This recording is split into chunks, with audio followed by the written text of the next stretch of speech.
I, 28 female, am currently 4 months pregnant. My husband Newton and I have been trying to conceive for the past 2 years, and I'll be honest, there were moments when we almost lost hope.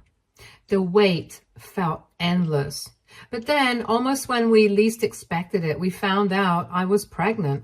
This pregnancy means the world to us, especially because we've had to overcome so many obstacles along the way. We are absolutely overjoyed that we're finally going to welcome our first child into the world. Since I have suffered miscarriages before, Newton and I decided that this time we wanted to be extra cautious for the sake of our emotional well-being.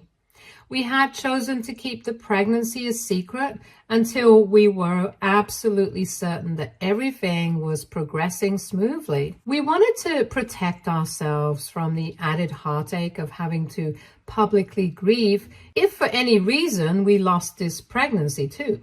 So as of last week, neither my parents nor my younger sister Ellie knew that I was pregnant. It felt strange at times keeping them in the dark, but at the same time, I just needed the space to process everything. My family has always been the type to celebrate everything from big milestones to even the smallest of victories. And honestly, I love that about them. It makes every occasion feel extra special, and we've built so many happy memories together over the years. However, for the past 4 months, I've been a bit distant when it comes to attending family events.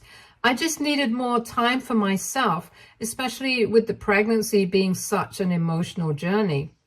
Last week, though, my younger sister Ellie got promoted at work, and she was beyond excited.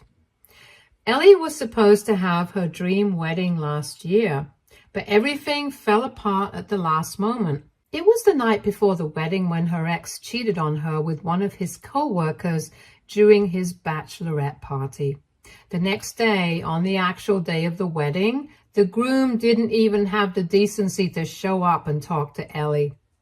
Instead, one of his friends came to deliver the devastating news that he had decided to back out of the wedding entirely. Our entire family was shocked, and the whole situation was incredibly embarrassing. We had put so much into preparing for her big day, and it was supposed to be one of the happiest moments of her life. Ellie was absolutely devastated, completely heartbroken. She had been so excited and full of hope for her future with this man, only to have it all shattered in such a cruel and public way. After that, Ellie threw herself into her career. It was her way of coping, her way of staying busy and distracted from the hurt. She's always been ambitious and hardworking, but after the wedding fiasco, her dedication to her job reached a new level. So now that she got promoted, it was a huge milestone for her, both personally and professionally. That's why she wanted to throw a celebration to mark the occasion, and practically begged me to come. She mentioned that she hadn't seen me in a while, and I could tell she really missed having me around. My parents were also encouraging me to show up, asking me repeatedly to attend and telling me how much it would mean to Ellie. I really didn't want to disappoint her, especially since I hadn't been present at the last few family gatherings, so I finally agreed. But the thing is, I didn't want to steal the spotlight from Ellie on her big night by showing up visibly pregnant and having the focus shift away from her achievement. That was the last thing I wanted. I wanted her to have her moment, and I didn't want to take away any attention. But with the baby bump growing, it was getting harder and harder to hide. Still, I thought I could manage it for one night. I decided to wear a long, flowy dress that would help conceal my midsection, and I even went so far as to wear a shapewear to minimize the bump as much as possible. I was determined to keep the focus on Ellie and her promotion. When I showed up at Ellie's party, everything seemed to be going according to plan. No one suspected a thing, and I breathed a little easier knowing that my efforts to hide my pregnancy were working. My mom did make a comment, though. She noticed that my face and arms looked a bit chubbier than usual, but I had already thought about how to handle situations like that, so I quickly joked back, saying I'd just been eating a lot lately. Honestly, I was relieved that they were more inclined to think I was just gaining weight rather than suspecting the truth about my pregnancy. That felt like the safer option for now. As the night went on, I realized just how out of place I was feeling. I'm not used to staying up late anymore, and the party seemed to be going on forever. My husband, Newton, came straight from work to the party and was having a good time. He did keep checking in on me from time to time, making sure I was okay, which I appreciated. Meanwhile, Ellie and the rest of my family were having the time of their lives. They were doing shots, dancing in the backyard, just really enjoying themselves. It made me happy to see Ellie so carefree and in high spirits, especially after everything she's been through. But I started feeling queasy, probably from all the oily food and the heat of the evening. I decided I needed to get away from the loud music and the energetic dancing, so I slipped inside the house and found a quiet spot on the couch. All I really wanted at that point was to go back home, put my feet up, maybe give myself a leg massage, crawl into bed and read a bit on my Kindle. I closed my eyes for just a second, hoping to rest and gather myself. That's when my Aunt Mia sat down next to me and startled me awake. I hadn't even realized I'd dozed off. She offered me a glass of wine, but I shook my head without giving any explanation. She then commented on how my face was practically glowing all evening, and then commented how I looked like I was pregnant. I froze, not knowing how to react. I tried to laugh it off, feeling awkward and avoiding eye contact, but Aunt Mia is no fool. Her eyes widened in realization, and before I knew it, she asked me outright, "Are you really pregnant?" I panicked inside, but tried to play it cool. I shook my head, hoping to distract her, but Aunt Mia placed her hands on my stomach and her eyes lit up. With absolute certainty, she exclaimed, "Oh my God, sweetheart, you are pregnant." She laughed and pulled me into a hug. I panicked a bit and whispered, asking her, almost pleading not to say anything to anyone yet, since I didn't think it was the right moment to announce. But Aunt Mia brushed off my concerns, and she insisted that the family deserved to know such happy news and that everyone had been waiting so long for this moment, eagerly hoping for me to get pregnant. I pointed out to her that this was Ellie's night, but Aunt Mia cradled my face in her hands, smiled at me, and reassured me that this was a family night. Since everyone had gathered together, it was the perfect time to share and asked me not to overthink it. Before I could stop her, Aunt Mia got up and walked outside where everyone was still dancing and celebrating. My heart dropped as I watched her. Aunt Mia, with all the enthusiasm in the world, gathered everyone's attention. She told them that she had some big news to share, and then, without missing a beat, she pointed directly at me and announced to everyone that I was pregnant. For a brief moment, there was silence as everyone took in what Aunt Mia had just said, and then the entire party erupted. My family rushed towards me, surrounding me in a wave of hugs, cheers, and congratulations. They were all so overjoyed, hugging me tightly with tears in their eyes, expressing how happy they were for me and Newton. They had all known about my previous miscarriages, so they were understandably very ecstatic about this news. My mom and dad were crying, overcome with emotion. People were hugging Newton too, congratulating him and celebrating this new chapter in our lives. This certainly wasn't how I wanted to announce my pregnancy. I had envisioned a more intimate, personal moment, something quiet and special, where I could tell my family when I felt ready. Instead, I had been thrust into the spotlight at a party that was supposed to be all about Ellie. And that's when I noticed her, standing off to the side, trying her best to smile, but clearly feeling out of place. She wasn't joining in the celebration and was avoiding eye contact with me. I felt a wave of guilt wash over me, knowing that I had tried so hard to avoid exactly this kind of situation. I walked up to her and told her how sorry I was that Aunt Mia revealed my pregnancy. Ellie took a deep breath and asked why I hadn't mentioned anything about my pregnancy before.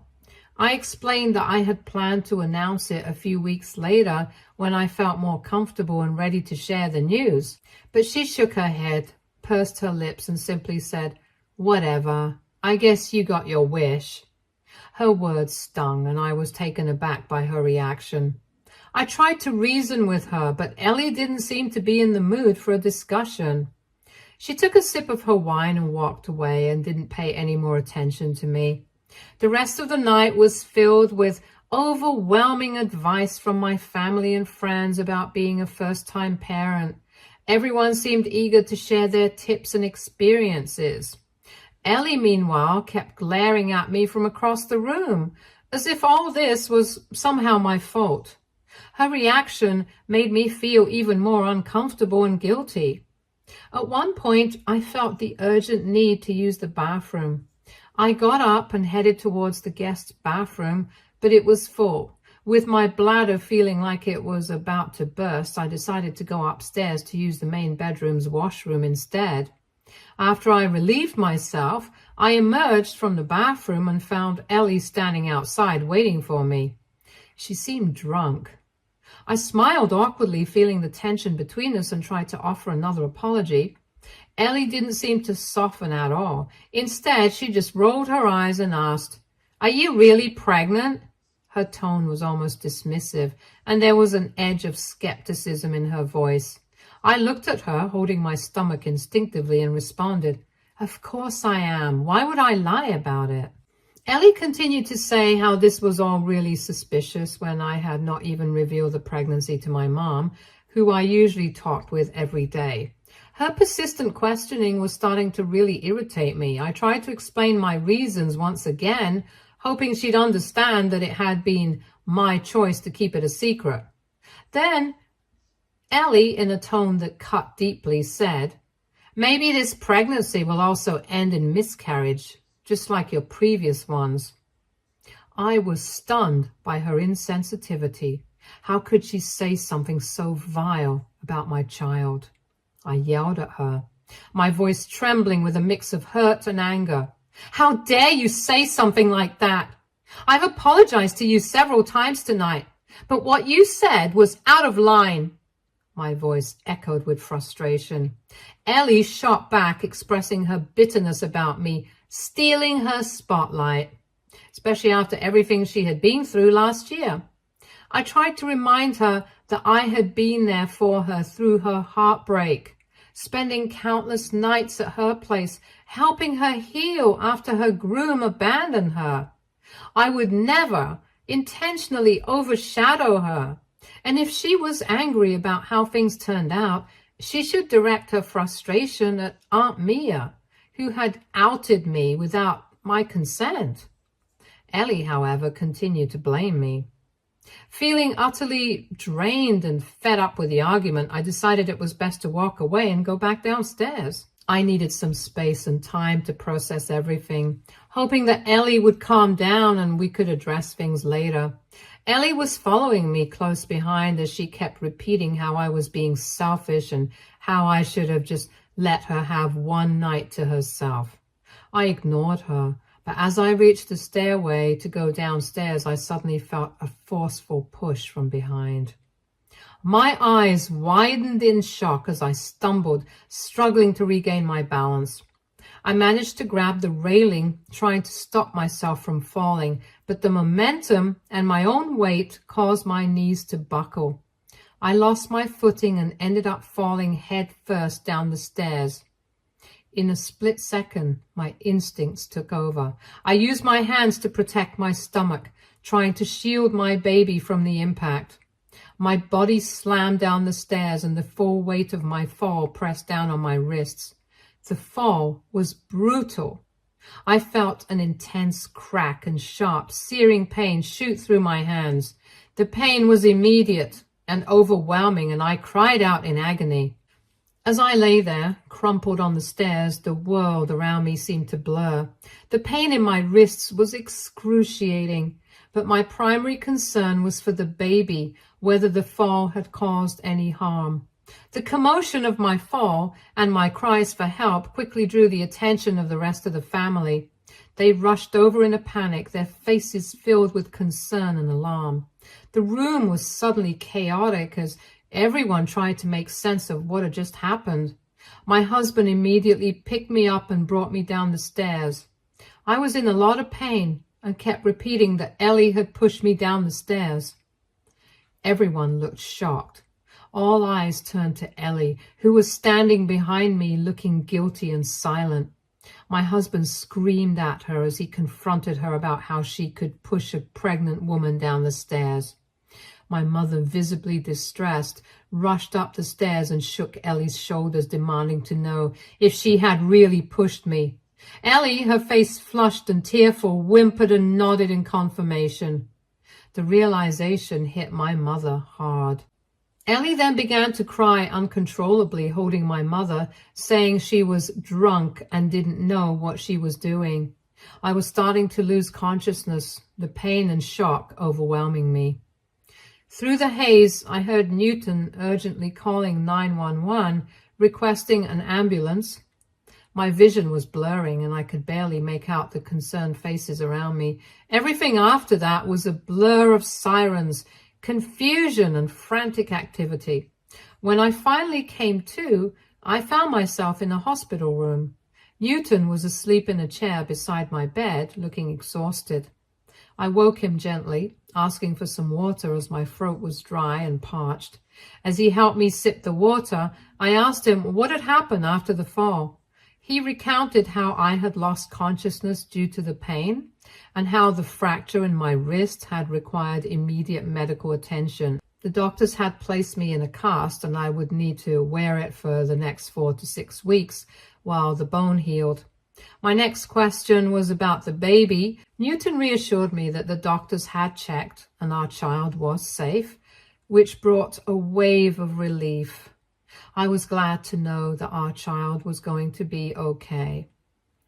Newton then filled me in on the chaos that had unfolded after the accident. The family was apparently furious with Ellie and had even tried to get her arrested. However, because I was unconscious, the police had only been able to take statements from the witnesses, and they still needed my official statement to press any charges. Newton took my hands as he stressed how important it was for me to set aside my love for my sister and to report her actions. He was firm, stating that there was no justification for her pushing me down the stairs, especially in my condition. I shook my head, still in disbelief. The idea that Ellie could have done something so harmful was almost impossible for me to grasp. The pain in my wrist was physical, but the emotional pain of realizing that my own sister could have acted out in such a way was almost too much to bear. I told Newton that I wanted to speak to Ellie first, as I wanted to understand what had driven her to act so destructively. I needed to hear from her directly, to get some explanation or at least an apology. Newton dialed her number and handed me his phone. When my sister answered, I asked her straightforwardly about why she did what she did. Ellie sighed heavily as if the words were difficult to get out before finally opening up. "Honestly, I'm just so tired of you always being the center of attention in our family," she said, her voice laced with resentment.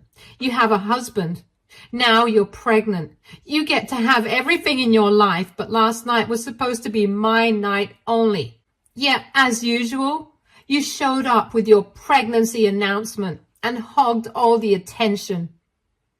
She paused for a moment before continuing, her tone shifting defensively. "And pushing you down the stairs? That was just a harmless prank. I didn't even think you were really pregnant at first. I didn't mean for it to be such a big deal." Her words were shocking and hurtful. I couldn't believe that she had decided to push me down the stairs, essentially endangering my life just because She did not want to believe me. Before I could react, Ellie continued to say, "I've been through a lot with my failed engagement, and for you to just show up and rub your happiness in my face was just too much. Next time, I'm sure you will think twice before trying to overshadow me again." I was stunned by her explanation. She had absolutely no remorse and was basically blaming me for her actions. She had not even once apologized. My mother, who had been listening on the other end, took the phone from Ellie and asked me how I was doing. I hadn't realized my parents were still there with my sister. I told her that my baby and I were doing fine and that I had a wrist fracture. My mom told me that she, Dad, and Ellie had stayed up all night at Ellie's place after the party because they were all worried about me. I scoffed and pointed out that they could have waited for me at the hospital rather than stay with my sister if they were so worried. My mom then told me how she and Dad had been talking to Ellie and both of them felt like she wasn't in the right state of mind since yesterday. She urged me to not report my sister to the police as this was just a stupid drunk mistake, despite what others are telling me. I was stunned by my mother's plea. "Why are you defending Ellie when she hasn't even apologized to me?" I asked, trying to make sense of the situation. My mom sighed heavily and explained that Ellie was struggling with a lot right now. She mentioned that Ellie had been crying non-stop since I had embarrassed her in front of everyone. I reminded my mom that the real issue was that Ellie had pushed me down the stairs, and they needed to focus on that first. My mother started emphasizing how family is family and that fights like this sometimes happen between sisters. She pointed out how Ellie had never done this to me before, which was true, but at the same time, it did not excuse her behavior now. My mom commented that it was not worth pursuing charges over a wrist fracture and that she and Dad would make sure this never happens again. My frustration reached its peak. I firmly stated that before I called her, I was a bit confused. However, after talking to Ellie, my mind was made up and she needed to be taught a lesson. My mom, growing increasingly upset, warned me that filing charges could destroy Ellie's career and begged me to reconsider. I told her that I couldn't care less about anything at that moment. In a final attempt to sway me, my mother threatened that she and Dad would disinherit me if I went through with pressing charges against Ellie, as this would be a permanent record on her and could affect her for the rest of her life. Her threat shocked me, but I decided not to back down. After the phone call, I went ahead and filed a case against my sister. AITA for potentially destroying my sister's life even though she has shown no remorse? Update 1. Just wanted to update that my sister has finally been arrested. My parents have been calling me and my husband non-stop, but we have silenced our phones. Newton is extremely upset by how my parents seem to be favoring my sister over me. Meanwhile, Newton's family and other relatives have reached out to offer their support and express their concern. Everyone agrees that pressing charges against my sister was the right decision. After reading some of your comments, I'm even more worried about my baby's safety. If Ellie could push me down the stairs, I'm concerned that she might also pose a threat to my baby in the future. Hence, I'm planning to get a restraining order against her so that she cannot come near me or my family again. Update 2. Hello, fellow Redditors. Since my update last month, my sister, who was earlier charged with assault, has just been sentenced. Her lawyer, whom my parents fully paid for, was excellent and presented a strong case. Since it's her first offense, she was given a probationary period. The judge ordered Ellie to cover my medical bills, attend 6 months of mandatory counseling, and have regular check-ins with a probation officer. My parents are still furious with me, but are also too intimidated to confront me after the backlash they've been receiving from the rest of the family. I have openly admitted to everyone about how my parents wanted me to protect Ellie by not pressing charges against her. Relatives from both my side and my husband's side have reached out to my parents and told them off. My mom and dad continue to insist that Ellie is going through mental struggles, but nobody thinks it's a valid excuse for what she did to me. I hope, for Ellie's sake, my parents do take her to see a psychiatrist so that she can get better. Following the sentencing, I've applied for a restraining order to ensure she can't come near me or my family again. For everyone asking if my sister was really always good to me while we were growing up, or maybe I missed some signs, honestly, I'm not sure how to answer that. Yes, we had our usual disagreements and fought sometimes, but I never imagined she harbored such deep resentment towards me. As her older sibling, I've always loved her deeply and never thought she was capable of pushing me down the stairs just out of spite. Trust me, I am as shocked as the rest of you. I guess it's true when they say it's often the people closest to us who can end up betraying us. Update 3. It's been 5 months since I last updated here. Me and Newton haven't seen or been in contact with Ellie or my parents. 5 days ago, I gave birth to my baby. Newton and I have been discharged from the hospital, and now we're doing our best to care for our newborn son. Last night, just before we sat down for dinner, I heard a knock at the door. When I opened it, lo and behold, it was my mother standing there on my doorstep. I was completely taken aback. I did not expect to see her at all. I cautiously asked, "What are you doing here?" My husband stepped up beside me and stood protectively in front, as he was as confused as me to see her on our doorstep. My mother immediately started gushing, telling me how she had heard from some of the relatives that I had given birth, and she just had to come over to meet the baby. Her excitement seemed out of place considering everything that had happened between us recently. She went on talking about how she and Dad were thrilled to finally be grandparents. She mentioned that Dad would be arriving shortly with some wine and baby gifts so that we could all celebrate together as a family. I exchanged a look with Newton, both of us in disbelief. Was my mother really acting like the last few months hadn't happened? I reminded her as calmly as I could we hadn't spoken to her in the last 5 months, after she decided to support Ellie over me. Yet now here she was, standing on my porch, acting as though we were all on good terms just because I had given birth, like we were about to have some joyous family reunion. Newton told my mom that she had forfeited her right to be a grandparent the moment she chose not to be a good parent to me first. He reminded her how inhumanely Ellie had treated me, and had she not been my sister, he would have beaten her up right then and there. However, being a mother, she had protected that monster over me. His words were firm, and I could tell they hit a nerve. My mother's face shifted and she looked furious. She tried to argue back, insisting that she did what she had to do and that those were things of the past. She argued that we couldn't just cut her and her husband out of our child's life. She pointed out how unfair it was for us to keep her away from her grandchild. But Newton wasn't having it. He reminded her that this was our son. It was our decision who got to be involved in his life, and both of us didn't feel comfortable having her around in our lives.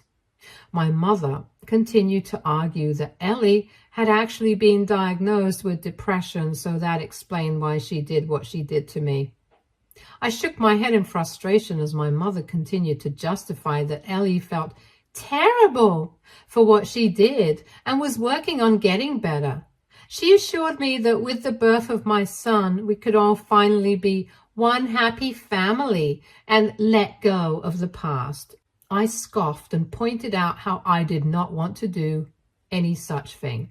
She thought she could just sweep everything under the rug and be part of our lives again, but things had changed. There was no going back to the way things were. I couldn't handle much more of the situation, so I asked my mom to leave. I didn't want to spoil my mood further, especially not after everything that had already been said. But right at that very moment, my dad arrived in our driveway. He got out of the car, holding a big teddy bear and a big basket of gifts. I had no energy left to keep arguing with my parents. I didn't even understand how they had the audacity to just show up unannounced. Thankfully, Newton stepped in and urged me to go back inside and rest. He assured me he would handle them and take care of the matter, so I let him. As I walked back into the house, I could still hear their voices through the door. The yelling started almost immediately when Newton refused to let them both in. My dad kept insisting over and over again that he had every right to see me and the baby as he was family. My husband, who was usually always calm, snapped. He threatened to call the police if they didn't leave our property immediately. My dad, of course, kept trying to argue, insisting on leaving baby gifts behind as if that would somehow make up for everything. But Newton refused to accept anything from them. He was firm, telling them that we didn't want their gifts and that if they ever showed their faces again, we would get a restraining order on them also. My parents were really shook by his reaction. I guess they had imagined they could just waltz back into our lives after everything, especially now that a baby was involved. I was proud of the way my husband dealt with the situation. Newton and I have talked today, and we plan on putting up cameras around the house, just in case. I hope to never see my parents again. Stay tuned for more stories from Argo Relationships.